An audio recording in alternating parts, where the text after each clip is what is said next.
These are the flavors of fire, from the extravagant lifestyle of FatFIRE to the easy breezy CoastFIRE, and even their bare bones deprivation of PovertyFIRE. In this video, I'm going to serve up and explain these 5 different versions of financial independence and early retirement, also known as FIRE. To put it simply, FIRE focuses on saving and investing aggressively to accumulate enough wealth to achieve financial independence or retire early and live off of investment returns. But when it comes to FIRE, there's not a single approach that works for everyone.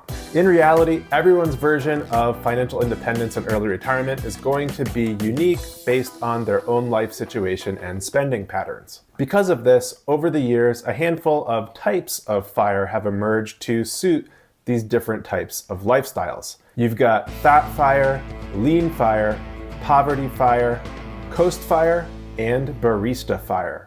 Now, if you think these terms have gotten a little silly, hey, I'm with you.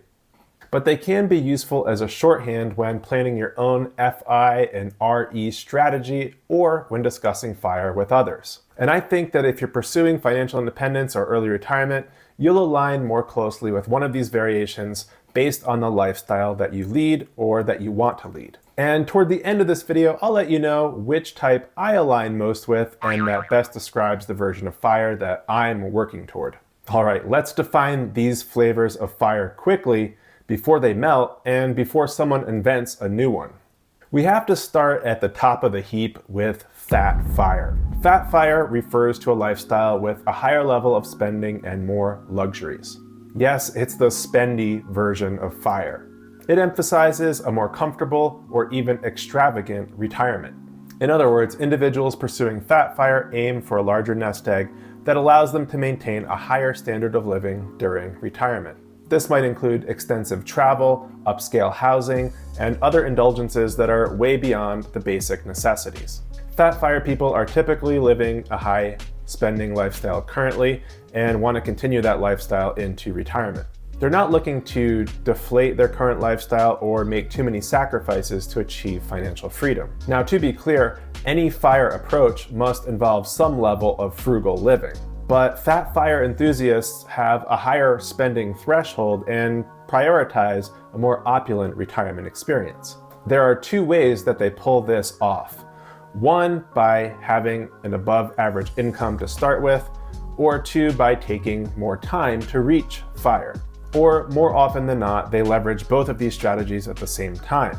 Now, we all know another term for FatFIRE, and it's rich AF. But if you're not rich AF, you might be more interested in LeanFIRE. LeanFIRE represents a more frugal and minimalist approach to achieving financial independence and early retirement.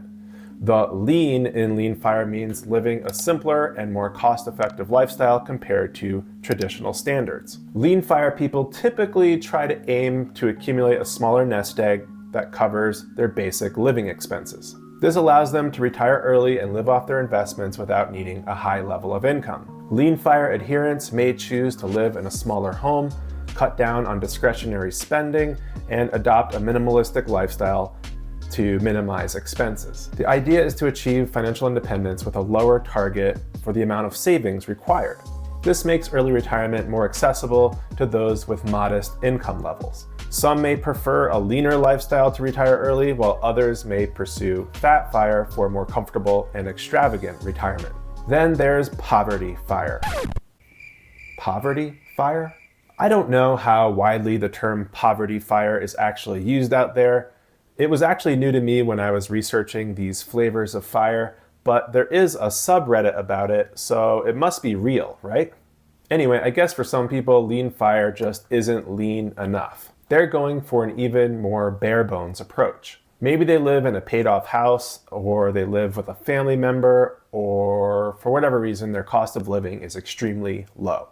According to the US government, the poverty level in 2024 for a single person household is $15,060. I suppose if that's your idea of a good time, or that's just all you can do, well, then you can hop into an internet forum and seek out other PovertyFIRE people and compare notes on how to spend next to nothing.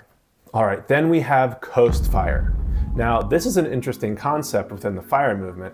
It refers to accumulating enough invested assets early on and then allowing those investments to coast or grow over time without requiring additional contributions. Rather than getting to FIRE as fast as possible, they save a bunch at the beginning of their journey, like at the beginning of their career, then reduce their level of saving and coast right into financial independence later on.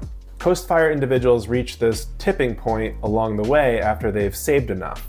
The idea is that even if they don't actively contribute to their retirement savings after a certain point, compound interest and investment returns will continue to build their wealth, and they've already saved enough to cover their future retirement needs. They let their investments compound and grow until traditional retirement age, or perhaps just a less early retirement, without having to actively contribute more money to their retirement accounts. CoastFIRE provides a balance between achieving financial independence early and having the flexibility to enjoy a more balanced lifestyle during the working years. Next, we have BaristaFIRE. Now, this is an approach where someone aims for financial independence with a part-time job. They're saving and investing enough that a part-time gig is enough to pay their bills. As the name implies, the most common part-time job with this concept is to work as a barista at a coffee shop. This specific part-time job caught on because of Starbucks. Yes, Starbucks specifically, because Starbucks actually offers health insurance to part-time workers. So if health insurance costs are what's keeping you from retiring early, maybe a part-time gig at Starbucks is all it would take. You could get that health insurance benefit and become BaristaFIRE. But it doesn't have to be Starbucks, and it doesn't have to be a barista job. But in the United States, it is difficult to find part-time employment that includes health insurance as a benefit. It could be working as a bartender, or a flower shop, or a Walmart greeter. Even if you don't need to work for the health insurance, maybe you just need a little extra income, or you just enjoy working, but not full-time. Typically, this will be a more relaxed and enjoyable job.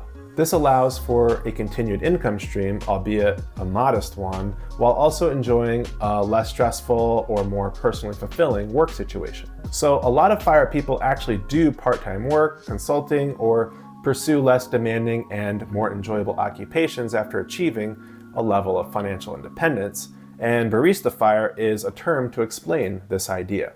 And as for me, well, the thing is, my lifestyle doesn't exactly align with any of these flavors of FIRE. I guess LeanFIRE is the closest. I live efficiently and somewhat simply, but I'm also willing to spend on what I value. I'm willing to spend on travel and some luxuries here and there. I'm sure many people who consider themselves to be LeanFIRE would find my lifestyle a little extravagant. Plus, I live in a somewhat high cost of living area, which I don't plan to leave anytime soon. So it's taking me a little longer to reach FIRE than it could have if I was willing to go a little more on the lean side of things. So I'm definitely not FatFIRE, but I'm not exactly LeanFIRE either. I'm somewhere in the middle. I guess I'm just regular FIRE, like the boring vanilla version. No flavor, no toppings, just vanilla FIRE.